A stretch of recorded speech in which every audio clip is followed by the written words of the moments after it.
ଦେଖନ୍ତୁ ବହୁତ ଛୋଟିଆ ଭିଡ଼ିଓଟି କିନ୍ତୁ ଆପଣମାନେ ଆଜିର ଏହି ଭିଡ଼ିଓ ଦ୍ୱାରା ବହୁତ କଥା ନିଶ୍ଚୟ ଶିଖିବାକୁ ଜାଣିବାକୁ ପାଇବେ। ପ୍ରତ୍ୟେକ ନାରୀ ଓ ପୁରୁଷମାନଙ୍କ ପାଇଁ ଆଜିର ଏହି ଭିଡ଼ିଓଟି ବହୁତ ଦରକାର ଅଟେ। ଆଗକୁ ନିଶ୍ଚୟ ଆପଣମାନଙ୍କର ଏହି ଭିଡ଼ିଓଟି କାମରେ ଆସିବ। ମୁଁ ଭାବୁଛି ଆପଣମାନଙ୍କୁ ଆଜିର ଭିଡ଼ିଓଟି ନିଶ୍ଚୟ ଭଲ ଲାଗିବ। ଆପଣମାନେ କେବଳ ଧୈର୍ଯ୍ୟର ସହିତ ଭିଡ଼ିଓଟିକୁ ଦେଖନ୍ତୁ। ନମ୍ବର 1, ରୁମାଲ, ଲୁଣ ଏବଂ ହାତର ମୁଦି ଏହି ତିନୋଟି ଜିନିଷ କାହାଠାରୁ କେବେ ଉଦ୍ଧାର କରିକି ଆଣିବା ଭଲ ନୁହଁ। ଏମିତି ଯେଉଁମାନେ କରିବେ ଧନୀ ଥିଲେ ମଧ୍ୟ ଧୀରେ ଧୀରେ ଘରେ ଆର୍ଥିକ ସମସ୍ୟା ଦେଖା ଦେବ। ତ ଏଇ ତିନୋଟି ଜିନିଷ ଯେଉଁମାନେ ବି ଆପଣଙ୍କୁ ଦେବେ ମଧ୍ୟ ଧାରରେ କହୁଛନ୍ତି ତାଙ୍କଠୁ ଆପଣମାନେ କେବେ ଆଣନ୍ତୁ ନାହିଁ କି ନିଜେ ମଧ୍ୟ ନିଜ ଆଡ଼ୁ ଧାର କରିକି କେବେ ତାଙ୍କଠୁ ଏସବୁ ଜିନିଷ ଆଣିବେନି। କାହାର ବ୍ୟବହାର କରାଯାଇଥିବା ଚୁଡ଼ି, ସିନ୍ଦୁର ଏସବୁକୁ ନିଜେ ଲଗେଇବା ଭଲ ନୁହଁ। ଯଦି ବି କେହି ନାରୀ ସିନ୍ଦୁର ଆଉ ଚୁଡ଼ିକୁ ବ୍ୟବହାର କରୁଥିବେ ଆପଣଙ୍କୁ ଦେବେ ତାହେଲେ ଆପଣ କେବେ ବି ତାକୁ ବ୍ୟବହାର କରିବେନି। ଏମିତି କଲେ ଘରେ ଗ୍ରହମାନଙ୍କର ଖରାପ ପ୍ରଭାବ ପଡ଼ିବ, ଆପଣମାନଙ୍କ ପାଇଁ ହିଁ ଭଲ ନୁହଁ। ଏଣୁକରି ଏ କଥାଟି ନିଶ୍ଚୟ ସମସ୍ତେ ମନେ ରଖ। ନମ୍ବର 3, ଗରୁଡ଼ ପୁରାଣ ଅନୁସାରେ ଯେଉଁମାନଙ୍କର ଦୁର୍ଘଟଣା ହେଉ, ଆତ୍ମହତ୍ୟା ହେଉ କି ଅନ୍ୟ ଜଣେ କେହି ମାରିଦେବା ପରି ଅକାଳ ମୃତ୍ୟୁ ହୋଇଥାଏ ବା ଆୟୁଷ ଥାଉ ଥାଉ ଯାହାଙ୍କର କିଛି ବି କାରଣ ପାଇଁ ମୃତ୍ୟୁ ହୋଇଥାଏ, ସେମାନଙ୍କର ଜୀବନର ଚକ୍ର ପୂରଣ ନ ହୋଇକି ସେମାନେ ମୃତ୍ୟୁକୁ ପ୍ରାପ୍ତ କରିଥାନ୍ତି। ସେମାନଙ୍କୁ ଯମଦୂତମାନେ ନେବାକୁ ଆସି ନଥାନ୍ତି ଯେତେ ପର୍ଯ୍ୟନ୍ତ ତାଙ୍କର ଆୟୁଷ ସମ୍ପୂର୍ଣ୍ଣ ହୋଇନଥାଏ। ତ ସେତେ ବର୍ଷ ପର୍ଯ୍ୟନ୍ତ ସେହି ଆତ୍ମା ଭୂତ, ପ୍ରେତ, ପିଶାଚ ଆଦି ଯୋନିରେ ଘୁରି ବୁଲୁଥାଏ ଏବଂ ବହୁତ କଷ୍ଟ ପାଇଥାଏ। ତ ଯେଉଁମାନେ ବି ଏମିତି କିଛି ଭୁଲ ଆଗକୁ କରିବାକୁ ଯାଉଛନ୍ତି ବା ଚାହୁଁଛନ୍ତି, ଭାବୁଛନ୍ତି ଏମିତି କରିଦେଲେ ସବୁ ସମସ୍ୟାର ସମାଧାନ ହୋଇଯିବ, ଆଗକୁ କେବେ ନିଜର ଜୀବନକୁ ନଷ୍ଟ କରନ୍ତୁ ନାହିଁ ଆଉ ନିଜ ଜୀବନକୁ ସବୁବେଳେ ମୂଲ୍ୟବାନ ବୋଲି ଭାବନ୍ତୁ, ନହେଲେ ଆପଣ ନିଜେ ହିଁ କଷ୍ଟ ପାଇବେ। ନମ୍ବର 5, ଗରୁଡ଼ ପୁରାଣ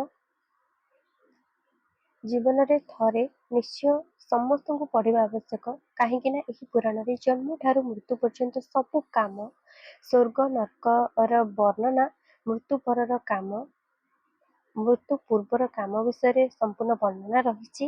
ଜୀବନରୁ ମୃତ୍ୟୁ ପର୍ଯ୍ୟନ୍ତ ଜଣେ ମନୁଷ୍ୟକୁ କ'ଣ ସବୁ କାମ କରିବା କଥା, କ'ଣ ନ କରିବା କଥା, ସେଇ ବିଷୟରେ ମଧ୍ୟ ଗରୁଡ଼ ପୁରାଣରେ ବର୍ଣ୍ଣନା କରାଯାଇଛି। ତେଣୁକରି ପ୍ରତ୍ୟେକ ମନୁଷ୍ୟକୁ ଜୀବନରେ ଥରେ ହେଲେ ନା କାହିଁକି ଗରୁଡ଼ ପୁରାଣ ପଢ଼ିବା ଆବଶ୍ୟକ। ଯେଉଁମାନେ ପଢ଼ିଛନ୍ତି ନିହାତି କମେଣ୍ଟରେ ଜଣାନ୍ତୁ। ନମ୍ବର 6, ହିନ୍ଦୁ ଶାସ୍ତ୍ରର ବା ହିନ୍ଦୁ ଧର୍ମର 18 ଖଣ୍ଡ ପୁରାଣ ମଧ୍ୟରୁ ଗରୁଡ଼ ପୁରାଣ ସବୁଠାରୁ ଅନ୍ୟତମ ଅଟେ।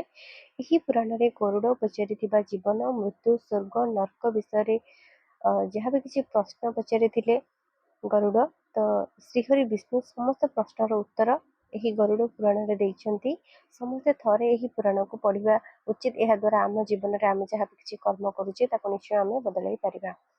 ଜ୍ୟୋତିଷ ଶାସ୍ତ୍ର ଅନୁସାରେ ଶୋଇବା ତକିଆ ତଳେ ଯଦି ଗୁଜୁରାତି ପାନ ମଧୁରୀ ରଖିକି କେହି ଶୋଇବେ ତ ଘରୁ ରାହୁ ଗ୍ରହର ପ୍ରଭାବ ଦୂରେଇ ଯାଏ, ଘରେ ସୁଖ ଶାନ୍ତି ବଜାୟ ରହିଥାଏ। ହାଡ଼କୁ ମଜବୁତ କରିବା ପାଇଁ ପ୍ରତ୍ୟେକ ଦିନ ଗଜାମୁଗ, ଗଜା ବୁଟ ଏସବୁ ଖାଇବା ଉଚିତ। ଏମିତି କିଛି ଦିନ ଆପଣମାନେ କଲେ ହାଡ଼ ମଜବୁତ ହୋଇଯାଏ। ତ ଆପଣ ଯେତେବେଳେ ଗଜାମୁଗ, ଗଜାବୁଟ ଖାଇବେ ସକାଳ ସମୟରେ ହିଁ ଖାଇଲେ ଆପଣମାନଙ୍କ ପାଇଁ, ଶରୀର ପାଇଁ ବହୁତ ଲାଭଦାୟକ ଅଟେ। ଆପଣଙ୍କ ହାଡ଼ ସବୁବେଳେ ଶକ୍ତ ରହିବ, ମଜବୁତ ହେବ। ମାଆକୁ ମାମା ଡାକିବା କଥା ନୁହଁ। ଏବେ ତ ସମସ୍ତେ ମାଆକୁ ମାମା ବୋଲି ଡାକୁଛନ୍ତି, ଆଉ ବୋଉ ଡାକ ଆଉ ଶୁଣିବାକୁ ବିଲକୁଲ ବି ମିଳୁନାହିଁ। ପୂର୍ବରୁ ସମସ୍ତେ ମା ଡାକୁଥିଲେ ଏବଂ ପ୍ରାୟ ସମସ୍ତେ ବୋଉ ବୋଲି ମଧ୍ୟ ମାଆଙ୍କୁ ଡାକୁଥିଲେ। ମା ଡାକୁଥିଲେ ପ୍ରଥମେ, ତାପରେ ଧୀରେ ଧୀରେ ସମସ୍ତେ ବୋଉ ମଧ୍ୟ ଡାକିଲେ, ଯେଉଁଥିରେ ବହୁତ ସ୍ନେହ ମମତା ଭରି ରହିଛି ଯେଉଁ ଡାକରେ। ମା ଶବ୍ଦ ହେଉଛି ଏକ ସ୍ୱର୍ଗୀୟ ଶବ୍ଦ, ଯାହାର କି କିଛି ବିକଳ୍ପ ହିଁ ନାହିଁ। ପଶୁପକ୍ଷୀମାନେ ମଧ୍ୟ ତାଙ୍କ ମାଆଙ୍କୁ ମା ବୋଲି ଡାକିଥାନ୍ତି। ମାଆଙ୍କୁ ମାମା, ମମ୍, ମମି ଏସବୁ ନାମରେ ତ ଏବେ ସମସ୍ତେ ଡାକୁଛନ୍ତି। କିନ୍ତୁ ଯଦି ଆମେ ଏମିତି ଡାକିବା ତାହେଲେ ମାଆଙ୍କ ପ୍ରତି ଯେଉଁ ଶ୍ରଦ୍ଧା, ଭଲ ପାଇବା, ସ୍ନେହ ଆଉ ସେସବୁ ରହିବନି। କାହିଁକି ନା ମା ଶବ୍ଦର କେବେ ବିକଳ୍ପ ନାହିଁ। ଗର୍ଭବତୀ ଥିବା ସମୟରେ ଜଣେ ନାରୀଙ୍କୁ ଭଲ ଭଲ ବହି ଯେମିତିକି ଭାଗବତ ଗୀତା, ସାଧାରଣ ଜ୍ଞାନ କଥା, ଭଗବାନଙ୍କର କଥା, ପୌରାଣିକ କଥା, ଗପ ଇତ୍ୟାଦି ଏସବୁ ବହି ପଢ଼ିଲେ ବହୁତ ଭଲ କଥା। ଏହା କଲେ ଶିଶୁ ଉପରେ ଭଲ ପ୍ରଭାବ ପଡ଼େ। ଯେତେବେଳେ ସେ ଜନ୍ମ ନିଏ ଏସବୁ କଥା ତା ଉପରେ ବହୁତ ପ୍ରଭାବ ପକାଇଥାଏ ଆଉ ତା'ର ସ୍ୱଭାବରେ, ତା ପ୍ରକୃତିରେ ବହୁତ ପରିବର୍ତ୍ତନ ଆସେ।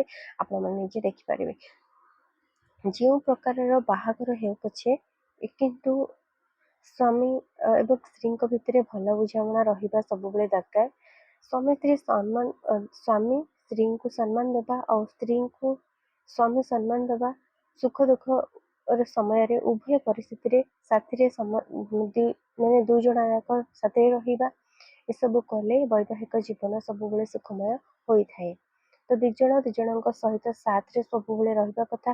ଯିଏ ଯାହା କୁହନ୍ତୁ, ବାହାର ଲୋକ କୁହନ୍ତୁ, ଘର ଲୋକ କୁହନ୍ତୁ, ଯିଏ ବି ଯାହା କୁହନ୍ତୁ, ଯଦି ଆପଣ ଦି ଜଣ ନିଜେ ଭଲ ଥିବେ, ଆପଣଙ୍କ କଥା ସ୍ତ୍ରୀ ବୁଝିପାରୁଥିବେ, ସ୍ତ୍ରୀଙ୍କ କଥା ଆପଣ ସ୍ୱାମୀ ନିଜେ ବୁଝିପାରୁଥିବେ, ତାହେଲେ କେବେ ଆପଣଙ୍କ ଜୀବନରେ ବହୁତ ବଡ଼ ଦୁଃଖ କିଛି ଆସିବନି। ଆପଣ ସବୁ ଦୁଃଖକୁ ନିଜେ ପାର କରିଦେବେ। ସ୍ୱାମୀଙ୍କ ଆଗରେ ବାପ ଘରର କଥାକୁ ବଡ଼ କରି କହିବା କଥା ନୁହଁ, କି କେବେ କହିବା କଥା ନୁହଁ କି ମୋ ବାପ ଘର ଅଧିକ ଧନୀ ଏବଂ ମୋ ବାପ ଘରେ ମୁଁ ଏମିତି ଚଳୁଥିଲି, ସେମିତି ଚଳୁଥିଲି, ଏୟା ଖାଉଥିଲି, ସେୟା ଖାଉଥିଲି। ଏବେ ଏମିତି କଥା କେବେ ସ୍ୱାମୀଙ୍କ ଆଗରେ କହିବନି, କାରଣ ଆପଣ ଏବେ ବାପ ଘରକୁ ଛାଡ଼ିକି ଶାଶୁ ଘରକୁ ଆସି ସାରିଛନ୍ତି। କାରଣ ବାପ ଘର ଆପଣଙ୍କ ସବୁଦିନ ପାଇଁ ନୁହଁ, ଆପଣ ସେଠି ପର ହୋଇଯାଇଛନ୍ତି। ତ ତାଙ୍କ କଥା କେବେ ସ୍ୱାମୀଙ୍କ ଆଗରେ କୁହନ୍ତୁ ନାହିଁ, କାରଣ ଆପଣଙ୍କୁ ସ୍ୱାମୀଙ୍କ ପାଖରେ ହିଁ ଚଳିବାକୁ ପଡ଼ିବ। ସବୁବେଳେ ସ୍ୱାମୀଙ୍କ ପରିସ୍ଥିତି ଏବଂ ସ୍ୱାମୀଙ୍କର ସ୍ୱାଭିମାନକୁ ନେଇକି ଚଳିବାକୁ ପଡ଼ିବ। ତ ବାପଘର କଥା କେବେ ବି ସ୍ୱାମୀଙ୍କ ଆଗରେ ଅଧିକ ବଡ଼ କରିକି କେବେ କହିବା କଥା ନୁହଁ। ଜଣେ ମା ବଞ୍ଚିଥିବ, ତା ଆଗରେ ଯଦି ତା ପୁଅ ଚାଲିଯିବ, ଏହା ସବୁଠାରୁ ଦୁଃଖଦାୟକ କଥା ହୋଇଥାଏ। ଜଣେ ସ୍ତ୍ରୀ ବଞ୍ଚିଥିବ, ତା ଆଗରେ ଯଦି ସ୍ୱାମୀ ମରିଯିବ, ସବୁଠାରୁ ଏହା ଏକ ବଡ଼ ଦୁଃଖ ଅଟେ। ସ୍ୱାମୀଙ୍କୁ ସବୁବେଳେ ସମ୍ମାନ ଦେବା, ଭଲ ପାଇବା ଉଚିତ ଏବଂ ସ୍ତ୍ରୀଙ୍କୁ ମଧ୍ୟ ସ୍ୱାମୀ ସବୁବେଳେ ଭଲ ପାଇବା ଦେବା ଏବଂ ତାଙ୍କୁ ସମ୍ମାନ ଜଣାଇବା ଉଚିତ। କାହିଁକି ନା ଦେଖନ୍ତୁ, ଯେତେବେଳେ ଜଣେ ସ୍ୱାମୀ ଚାଲିଯିବେ, କେତେ ଯେ କଷ୍ଟ। ଯିଏ ସ୍ୱାମୀଙ୍କୁ ହରାଇଛି, ତାପରେ ସେ ବଞ୍ଚୁଛି, ସେହି ଦୁଃଖ ସିଏ ହିଁ ଜାଣିଛି। ଆପଣଙ୍କ ସ୍ୱାମୀ ଯାହା କରନ୍ତୁ ନ କରନ୍ତୁ, କିନ୍ତୁ ପାଖରେ ଥିଲେ ହୁଏତ କିଛି ଜିନିଷ ତ ଆପଣଙ୍କୁ ପାଖରେ ଦେଇପାରିବେ, କିନ୍ତୁ ଯେତେବେଳେ ଆପଣଙ୍କ ସ୍ୱାମୀ ଆପଣଙ୍କ ପାଖରେ ନଥିବେ, ତ କିଛି ବି ଜିନିଷ ହଉ ଆପଣଙ୍କୁ ପଦାକୁ ବାହାରିବାକୁ ପଡ଼ିବ, ସବୁ କାମ କରିବାକୁ ପଡ଼ିବ, ପ୍ରତ୍ୟେକ କଥା ଆପଣଙ୍କୁ ବୁଝିବାକୁ ପଡ଼ିବ। ସେତେବେଳେ ଆପଣ ଜାଣିପାରିବେ ସ୍ୱାମୀ ନଥିଲେ କଷ୍ଟ କେତେ ହୁଏ ଆଉ ବଞ୍ଚିବାକୁ କେତେ କଷ୍ଟ ଲାଗେ। ତ ସେଥିପାଇଁ ସବୁବେଳେ ବଞ୍ଚିଥିବା ଅବସ୍ଥାରେ ସମସ୍ତେ ସମସ୍ତଙ୍କୁ ସମ୍ମାନ ଦେବା କଥା। କେବଳ ସ୍ୱାମୀ ସ୍ତ୍ରୀ ନୁହେଁ, ଜୀବନରେ ପ୍ରତ୍ୟେକ ସମ୍ପର୍କ ସମସ୍ତେ ସମସ୍ତଙ୍କୁ ବୁଝିବା ଦରକାର, କାରଣ ଜୀବନ କ୍ଷଣସ୍ଥାୟୀ। କେବେ ବି ଆମ ସାଥ ଛାଡ଼ିଦେବ ଜୀବନ, କେବେ ବି କେହି କହିପାରିବେ ନାହିଁ।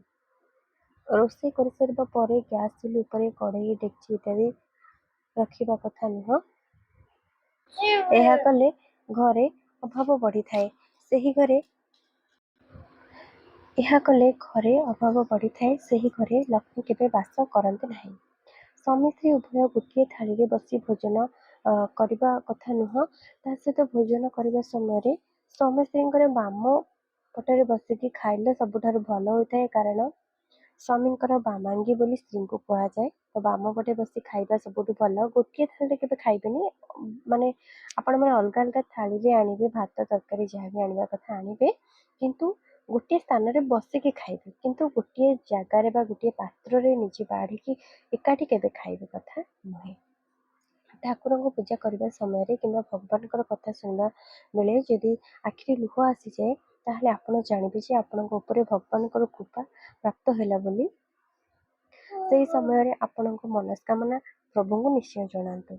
ଗରୁଡ଼ ପୁରାଣ ଅନୁସାରେ ମୃତ୍ୟୁ ପୂର୍ବରୁ ଜଣେ ଲୋକଙ୍କୁ ଭଗବାନ ଅନେକ ସଂକେତ ଦେଇଥାନ୍ତି। ସେହି ସଂକେତ ମଧ୍ୟରୁ ଗୋଟିଏ ସଂକେତ ହେଉଛି ମୃତ୍ୟୁ ପୂର୍ବରୁ ମଣିଷର ଆଖପାଖରେ ପିତୃପୁରୁଷମାନେ ଦେଖା ଦେଇଥାନ୍ତି।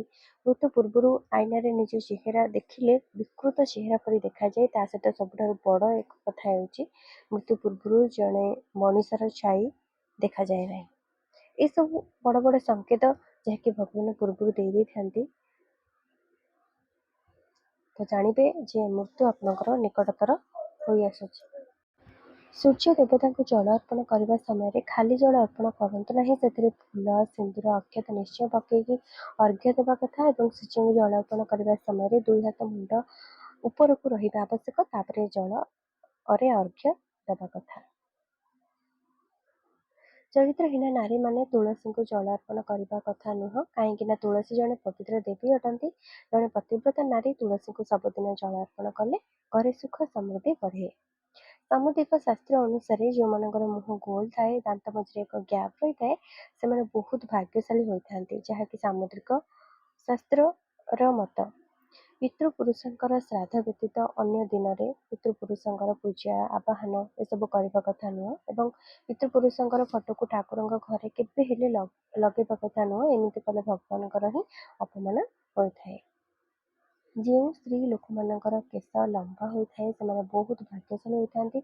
ଏପରି ସ୍ତ୍ରୀ ମା ଲକ୍ଷ୍ମୀଙ୍କର ସ୍ୱରୂପ ହୋଇଥାନ୍ତି। ଘରେ ଯାହା ବି ପୁରୁଣା ଭଙ୍ଗାଭଙ୍ଗି ଜିନିଷ ଅଛି ତାକୁ ଅମାବାସ୍ୟା ଦିନରେ ହିଁ ଫୋପାଡ଼ି ଦେବା କଥା। ଅମାବାସ୍ୟାରେ ଭଙ୍ଗା ପୁରୁଣା ଜିନିଷ ବାହାର କରିଦେଲେ ଘର ପାଇଁ ମଙ୍ଗଳ ହୋଇଥାଏ। ମରିଯାଇଥିବା ଲୋକର ପୋଷାକ ଆପଣ କେବେ ପିନ୍ଧନ୍ତୁ ନାହିଁ, କାହିଁକି ନା ପୋଷାକ ସହିତ ମୃତ ବ୍ୟକ୍ତିର ଆବେଗ ଯୋଡ଼ି ହୋଇକି ରହିଥାଏ। ତ କେବେ ବି ତାଙ୍କର ପୋଷାକ ବ୍ୟବହାର କରନ୍ତୁ ନାହିଁ। ଆଶା କରୁଛି ଆପଣମାନଙ୍କୁ ଏହି ଭିଡ଼ିଓଟି ବହୁତ ଭଲ ଲାଗିଥିବ। ନିଶ୍ଚୟ କିଛି ନା କିଛି ଶିଖିବାକୁ ମଧ୍ୟ ମିଳିଥିବ। ଯେଉଁମାନଙ୍କୁ ବି ଭିଡ଼ିଓଟି ଭଲ ଲାଗିଲା ନିଶ୍ଚୟ ଗୋଟେ ଲାଇକ୍ କରିଦେବେ ଆଉ କମେଣ୍ଟରେ ଜୟ ମା ଲକ୍ଷ୍ମୀ ସମସ୍ତେ ଲେଖିବେ। ଶେଷ ପର୍ଯ୍ୟନ୍ତ ଆପଣମାନେ ଭିଡ଼ିଓଟି ଦେଖିଥିବାରୁ ସମସ୍ତଙ୍କୁ ବହୁତ ବହୁତ ଧନ୍ୟବାଦ। ଆଗକୁ ଯଦି ଆପଣମାନେ ଏମିତି ଶିକ୍ଷଣୀୟ ଭିଡ଼ିଓ ଦେଖିବାକୁ ଚାହାନ୍ତି ତାହେଲେ ଆମ ଚ୍ୟାନେଲକୁ ନିହାତି ସବସ୍କ୍ରାଇବ୍ ମଧ୍ୟ କରିପାରିବେ। ଆଜି ପାଇଁ ଏତିକି, ରହିଲି। ଜୟ ଜଗନ୍ନାଥ, ଧନ୍ୟବାଦ।